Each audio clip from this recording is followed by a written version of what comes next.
Hello students, मेरा नाम है दिनेश कुमार और आज मैं आप लोगों को कक्षा 12 के रसायन विज्ञान का चौथा चैप्टर रासायनिक बल गतिकी पढ़ाने जा रहा हूं। इस चैप्टर में ये पहला लेक्चर होगा। तो सबसे पहले रासायनिक बल गतिकी या केमिकल काइनेटिक्स क्या चीज़ है, इसके बारे में डिफिनीशन है। देखें, रसायन विज्ञान की वह शाखा जिसके अंतर्गत रासायनिक अभिक्रियाओं का वेग तथा उनकी क्रिया विधि का अध्ययन किया जाता है, रासायनिक बल गतिकी कहलाती है। वेग को दर भी कहते हैं। तो रासायनिक बल गतिकी अध्याय के अंतर्गत हम रासायनिक अभिक्रियाओं के वेग या उनकी दर के बारे में पढ़ेंगे और पढ़ेंगे रासायनिक अभिक्रियाओं की क्रिया विधि के बारे में। तो थोड़ा शॉर्ट में देख लिया जाए कि इस चैप्टर में क्या क्या चीज़ें शामिल हैं। अभिक्रिया का वेग और वेग को प्रभावित करने वाले कारक, वेग को प्रभावित करने वाले कारक कौन कौन से वो कारक होंगे, कौन कौन से वो फैक्टर होंगे जो अभिक्रिया के वेग को प्रभावित करेंगे। ठीक है, अगला है अभिक्रिया की कोटि, इसी तरह अभिक्रिया की आणविकता और भी छोटे छोटे टॉपिक्स हैं जैसे अभिक्रिया का संघट्ट सिद्धांत, एक्टिवेशन एनर्जी। तो इन सारी चीज़ों को हम इस चैप्टर में पढ़ने वाले हैं। और एक बात और बता दूं, इस चैप्टर का महत्व क्यों है। तो इस चैप्टर का महत्व सीधे सीधे उद्योग जगत से जुड़ा हुआ है। उद्योगों में हमको कम समय में अधिक से अधिक उत्पाद प्राप्त करना होता है, तो वहाँ आवश्यक हो जाता है कि अभिक्रियाओं की दर को कैसे नियंत्रित किया जाए, कैसे बढ़ाया जाए, कौन कौन से वो फैक्टर होंगे जो अभिक्रिया की दर को बढ़ाएंगे और प्रोडक्ट जल्दी से जल्दी देंगे। या अगर किसी अभिक्रिया को नियंत्रित करना हुआ तो हमको इस चैप्टर द्वारा ही पता चलेगा कि किस प्रकार से हम उसके वेग को नियंत्रित कर सकते हैं, कम कर सकते हैं। ठीक है, तो चलो शुरू करते हैं अभिक्रिया के वेग को। अभिक्रिया का वेग, रेट ऑफ रिएक्शन, इकाई समय में किसी अभिकारक या किसी उत्पाद के सांद्रण में होने वाले परिवर्तन को अभिक्रिया का वेग कहते हैं या अभिक्रिया की दर कहते हैं। अगर इसको गणितीय रूप में दर्शाया जाए तो हम यूँ दर्शाएंगे, अभिक्रिया का वेग बराबर अभिकारक या उत्पाद के सांद्रण में होने वाला परिवर्तन बटे परिवर्तन में लगा समय, परिवर्तन में लगा समय। ठीक है, तो ये अभिक्रिया के वेग के लिए सूत्र है, रेट ऑफ रिएक्शन के लिए। अब यहाँ एक बात आ रहा है, अभिकारक उत्पाद शब्द आ रहे हैं, इनसे पहले से परिचित हैं आप लोग, फिर भी यहाँ बता रहा हूँ। जब भी हम कोई रासायनिक अभिक्रिया लिखते हैं तो तीर के बाएं साइड में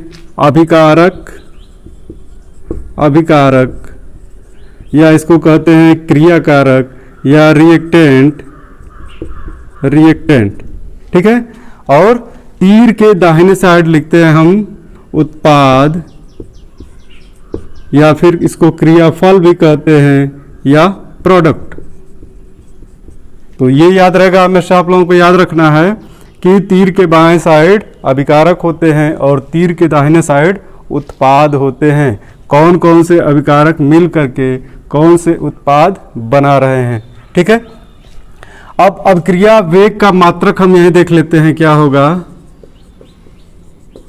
अभिक्रिया वेग का मात्रक, सांद्रता को मोल प्रति लीटर में इस पूरे चैप्टर में लिया जाएगा। ठीक है, सांद्रता व्यक्त करने के लिए मोल प्रति लीटर का प्रयोग होगा और समय के लिए सेकेंड, मिनट, घंटा भी हो सकता है।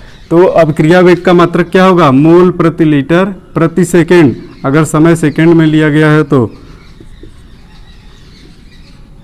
मोल प्रति लीटर प्रति सेकेंड या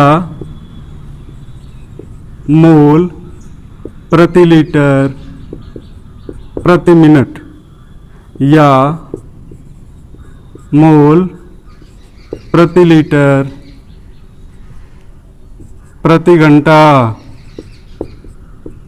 ठीक है, मोल पर लीटर पर सेकेंड, जब समय सेकेंड में हो, जब समय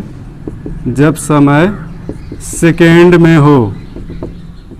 उसी तरह जब समय मिनट में हो तो अभिक्रिया वेग का मात्रक हो जाता है मोल पर लीटर पर मिनट, और जब समय घंटे में दिया हो तो अभिक्रिया वेग का मात्रक हो जाता है मोल पर लीटर पर आवर। ठीक है, इसको हिंदी में वेग को लिख दे रहे हैं मोल प्रति लीटर प्रति, ये मिनट वाला है इसी के सामने, प्रति मिनट। ठीक है, अब देखो, यदि अभिकारक या उत्पाद गैसीय अवस्था में हो तो उसकी सांद्रता तो मोल प्रति लीटर में व्यक्त नहीं कर सकते। उसकी सांद्रता किस प्रकार व्यक्त की जाएगी? उस गैसीय अवस्था वाले अभिकारक या उत्पाद का दाब कितना है, प्रेशर कितना है, और प्रेशर को हम वायुमंडल या एटमॉस्फेयर में व्यक्त करते हैं। उस समय अभिक्रिया वेग का मात्रक हो जाएगा, यहाँ लिख रहा हूँ, यदि अभिकारक या उत्पाद गैसीय अवस्था में हो, गैसीय अवस्था में हो तो अभिक्रिया वेग का मात्रक, अभिक्रिया वेग का मात्रक एटमॉस्फेयर पर सेकेंड या एटमॉस्फेयर पर मिनट या एटमॉस्फेयर पर आवर। ठीक है, वायुमंडल प्रति सेकेंड, वायुमंडल प्रति मिनट, वायुमंडल प्रति घंटा। ये कब होगा? जब उत्पाद या अभिकारक दोनों में से कोई भी गैसीय अवस्था में हो या दोनों गैसीय अवस्था में हो तो उसकी सांद्रता को व्यक्त करने के लिए ये मात्रक होगा। ठीक है, अब एक बात यहाँ बता दें, अभिक्रिया वेग, अभिक्रिया वेग से तात्पर्य है कि कितनी तेज अभिक्रिया चल रही है या कितनी मंद गति से चल रही है। तो अभिक्रिया वेग गति की कैटेगरी से देखा जाए तो अभिक्रिया 3 प्रकार की हो जाएगी। पहला प्रकार होगा अति तीव्र अभिक्रियाएं। अति तीव्र अभिक्रियाएं ऐसी अभिक्रियाएं जो बहुत ही कम समय में यानी तुरंत हो जाती हैं। जैसे ही अभिकारक आपस में मिलाए अभिक्रिया फल तुरंत मिल गया। ठीक है, जैसे किसी एसिड में कोई बेस मिलाते हैं, उदासीनीकरण की क्रिया कराते हैं तो वहाँ प्रोडक्ट तुरंत मिल जाता है, थोड़ा सा भी समय नहीं होता। आयनिक अभिक्रियाएं इसी तरह की होती हैं, वेरी फास्ट रिएक्शंस। और दूसरी कैटेगरी है अति मंद अभिक्रियाएं। अति मंद अभिक्रियाएं, कुछ अभिक्रियाएं ऐसी होती हैं जो बहुत ही मंद गति से होती हैं, वो पूरा होने में बहुत दिनों का या सालों का समय ले सकती हैं, जैसे लोहे पे जंग का लगना, तो उनको हम कहते हैं अति मंद अभिक्रियाएं। और तीसरी कैटेगरी है औसत गति वाली अभिक्रियाएं। औसत गति वाली अभिक्रियाएं, ये वो अभिक्रियाएं हैं जो न तो बहुत फास्ट हैं न तो बहुत स्लो हैं। ये पूरा होने में कुछ सेकेंड का या कुछ मिनट का या कुछ घंटों का या फिर कुछ दिनों का समय ले सकती हैं। इनको हम औसत गति वाली अभिक्रियाएं कहते हैं। और इस पूरे चैप्टर से संबंध केवल औसत गति वाली अभिक्रियाओं का है, क्योंकि अति तीव्र गति वाली अभिक्रियाओं की दर ज्ञात करने की जरूरत नहीं होती और अति मंद गति वाली अभिक्रियाओं की दर भी ज्ञात करने की जरूरत नहीं होती है। हमको जरूरत होती है केवल औसत गति वाली अभिक्रियाओं की दर को ज्ञात करने की। ठीक है, तो यहाँ से हम आगे बढ़ेंगे और देखेंगे कि अभिक्रिया का वेग कितने प्रकार का होता है। अभिक्रिया की दर 2 प्रकार की होती है, अभिक्रिया की औसत दर और अभिक्रिया की तात्क्षणिक दर। यहाँ पहला हेडिंग है अभिक्रिया की औसत दर, एवरेज रेट ऑफ रिएक्शन, और इसको व्यक्त करते हैं RAV द्वारा। और इसकी डिफिनीशन इस प्रकार है, किसी निश्चित समय अंतराल में इकाई समय में किसी अभिकारक या किसी उत्पाद के सांद्रण में होने वाले परिवर्तन को अभिक्रिया की औसत दर कहते हैं। और इसके लिए सूत्र रूप है अभिक्रिया की औसत दर बराबर अभिकारक या उत्पाद के सांद्रण में परिवर्तन बटे परिवर्तन में लगा समय अंतराल। ठीक है, तो चलो एक उदाहरण द्वारा हम समझते हैं। एक कॉमन अभिक्रिया लेते हैं जिसमें रिएक्टेंट से हम प्रोडक्ट पर पहुंच रहे हैं। ठीक है, ये अभिकारक है और अभिकारक से उत्पाद बन रहा है। यहाँ से अभिक्रिया शुरू हो रही है और हमको उत्पाद प्राप्त हो रहा है। ये अभिकारक 2 या 3 या और अधिक हो सकते हैं, जिनसे मिलके एक उत्पाद 2 या 3 उत्पाद जो भी बनना हो बन रहे हैं। यह केवल एक रिप्रेजेंटेशन है। तो अभिक्रिया शुरू होने पर धीरे धीरे अभिकारकों की सांद्रता घटती जाएगी और जैसे जैसे अभिक्रिया आगे बढ़ेगी उत्पादों की सांद्रता में वृद्धि होगी। यहाँ देखो अभिकारकों की सांद्रता घटेगी और उत्पादों की सांद्रता धीरे धीरे बढ़ती जाएगी। अभिकारकों या उत्पादों की सांद्रता को हम बड़े कोष्ठक में अभिकारक या उत्पाद अणुओं को लिखकर व्यक्त करते हैं। पॉइंट को यहाँ लिख दे रहा हूँ, पॉइंट को यहाँ लिख रहा हूँ स्टार बना के। किसी अभिकारक या उत्पाद की सांद्रता को व्यक्त करने के लिए उसे बड़े कोष्ठक में लिखा जाता है। याद रखना इसको, बड़ा कोष्ठक यानी ये वाला कोष्ठक। इस कोष्ठक में हम दर्शाते हैं, स्क्वायर ब्रैकेट उसको बोलते हैं। तो इस अभिक्रिया के लिए हमको अभिक्रिया की दर या अभिक्रिया का वेग लिखना है। यहाँ हम लिखेंगे अभिक्रिया की औसत दर और औसत दर को हम दिखाते हैं आर एवरेज से। आर एवरेज इक्वल टू इस आर की सांद्रता में कमी। मान लो कि आर से हम शुरू करते हैं, प्रारंभिक सांद्रता R0 होगी, T1 समय पर सांद्रता इसकी R1 और T2 समय पर सांद्रता R2। उसी तरह प्रोडक्ट P की T1 समय पर सांद्रता P1 और T2 समय पर सांद्रता P2 होगी। इसको यहाँ लिखते हैं, माना T1 समय पर अभिकारक व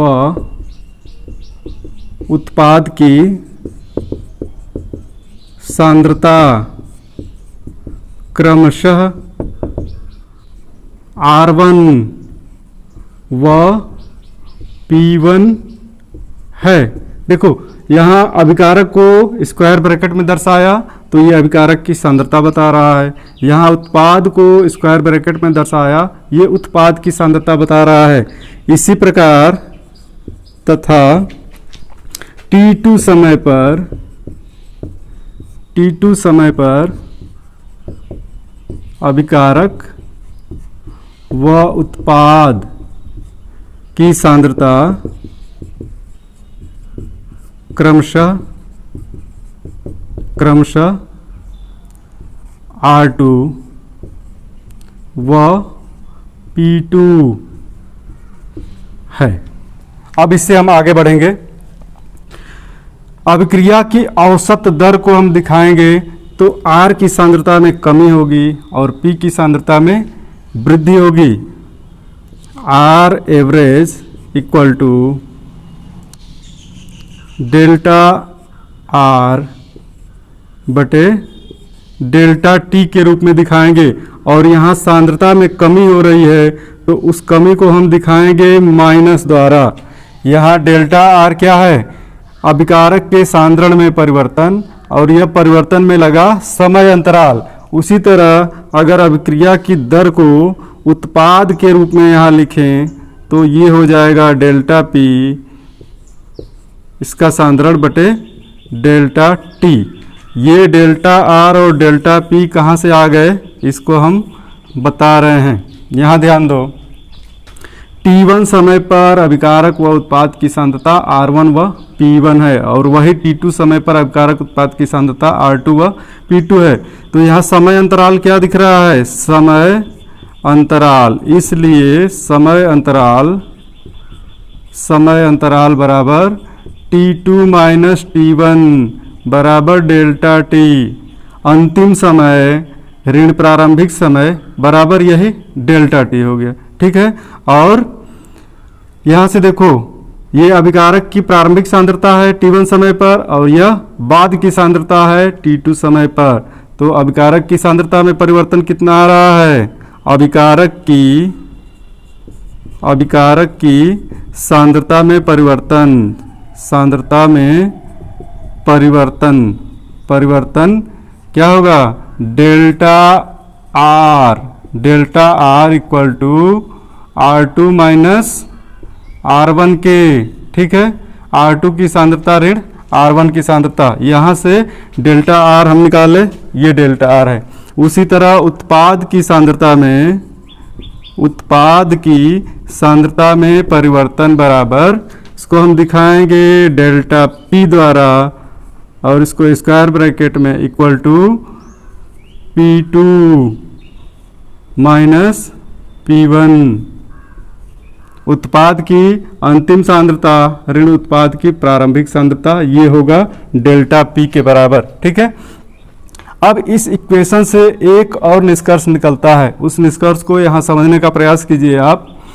यहाँ लिखा है माइनस डेल्टा आर बटे डेल्टा टी। ये भी शो कर रहा है कि अभिकारक की सांद्रता में कमी हो रही है, तो यह अभिकारक की सांद्रता में कमी की दर को दर्शा रहा है और यह उत्पाद की सांद्रता में वृद्धि की दर को दर्शा रहा है। इसको हम यहाँ लिखते हैं, यहाँ अभिकारक की सांद्रता में कमी की दर बराबर माइनस डेल्टा आर बटे डेल्टा टी और उत्पाद की सांद्रता में वृद्धि की दर बराबर, ये तो धनात्मक है, डेल्टा P इसका सांद्रण बटे डेल्टा T। ठीक है, इसका मतलब जितना अभिकारक खर्च हो रहा है उतना ही उत्पाद प्राप्त हो रहा है। जितना अभिकारक के खर्च होने की दर है उतना ही उत्पाद के प्राप्त होने की दर है और वही अभिक्रिया की औसत दर है। ये बात हमेशा याद रखिएगा। ठीक है, इसको हम ग्राफ द्वारा दर्शा रहे हैं और ज़्यादा समझ में आएगा। यहाँ हम मिटा देते हैं और ग्राफ बनाते हैं। इस ग्राफ पे देखो ज़्यादा समझ में आएगा। एक्स अक्ष है, एक्स अक्ष, और यहाँ हम ले रहे हैं समय को t, यूँ लिख दे रहे हैं समय, और इधर ले रहे हैं हम सांद्रता को, ये y अक्ष है और इस पर है सांद्रता। अब अभिक्रिया की दर को हम दर्शाएंगे अभिकारक के पदों में। अभिकारक यानी रिएक्टेंट R के पद में दर्शाने जा रहे हैं। मान लो अभिकारक की प्रारंभिक सांद्रता R0 ली गई हो, ये मानी हुई वैल्यू है, और वो पॉइंट यहाँ हो।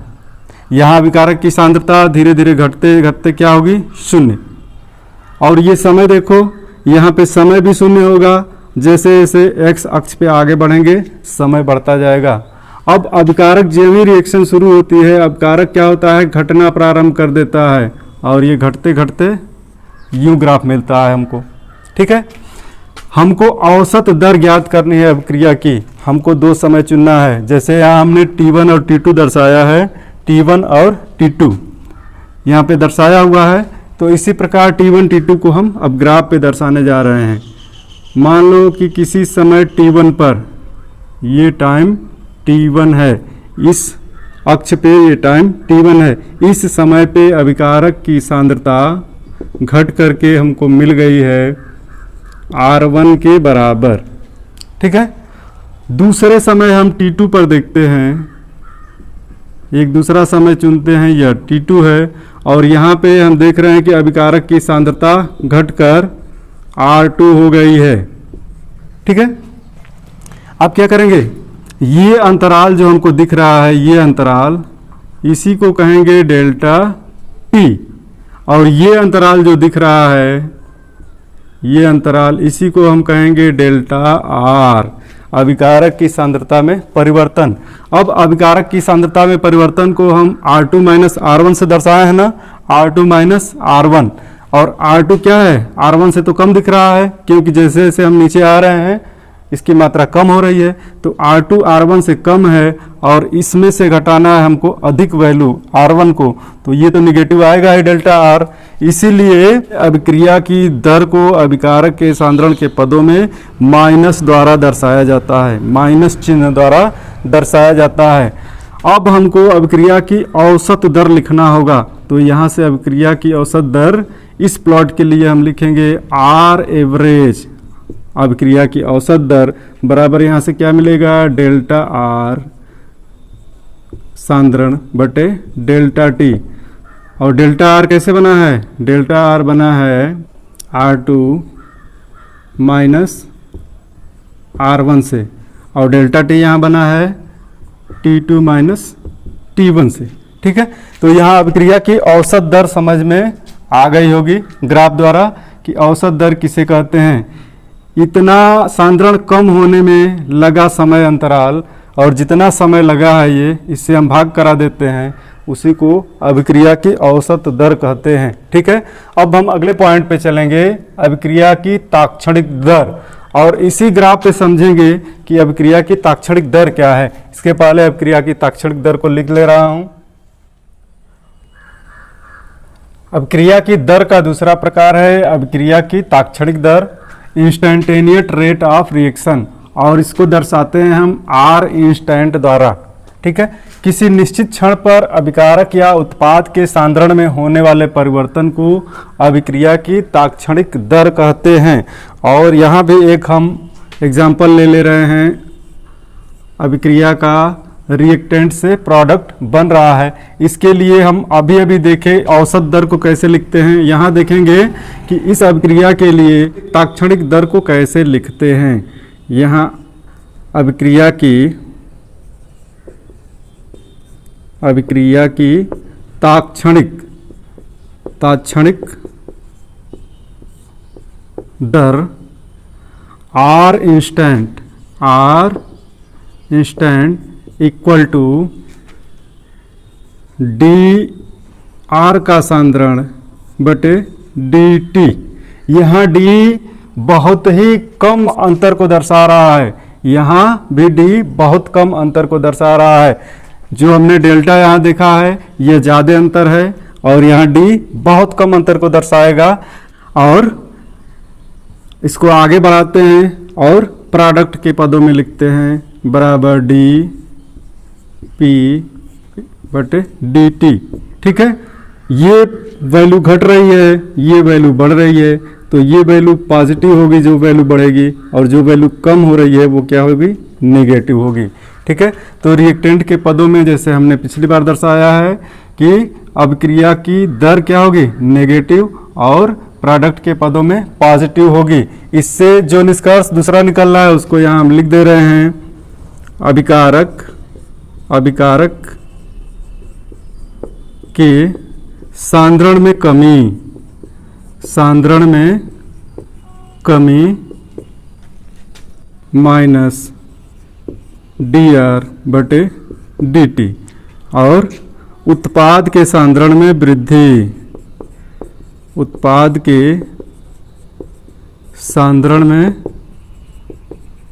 वृद्धि बराबर dP बटे dt।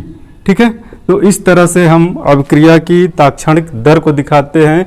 अब इस ग्राफ पे हम समझ लें कि तात्क्षणिक दर क्या है, क्योंकि ग्राफ पे ही सही से समझ में आएगा। तो चलो एक दूसरा समय हम चुनते हैं, और वो समय है T3 भी चुन सकते हैं, लेकिन इस T समय पर यहाँ एक बात ध्यान दो, t यहाँ 0 है, यहाँ t समय है, ठीक है, यहाँ r 0 है। इस r0 से भ्रमित मत होना, ये सांद्रता है, इसको हम r भी लिख सकते हैं। यहाँ अभिकारक की सांद्रता 0 है, ठीक है, यहाँ अभिकारक की सांद्रता सर्वाधिक है, जितना हम लिए हैं उसको r0 द्वारा दिखाए हैं, और यहाँ r की सांद्रता 0 है, ठीक है। तो इस बात से भ्रमित मत होना। इस निश्चित समय t पर अभिकारक के सांद्रण में कितना परिवर्तन हुआ और उसी क्षण कितना समय खर्च हुआ। तो अब इस वैल्यू को हम देखेंगे कि ये वैल्यू इस पॉइंट पे ही स्थित है। अभिकारक के सांद्रण में जो परिवर्तन हुआ है वो बहुत कम है, और ये समय अंतराल भी बहुत कम होगा, क्योंकि किसी निश्चित क्षण पर हम देख रहे हैं।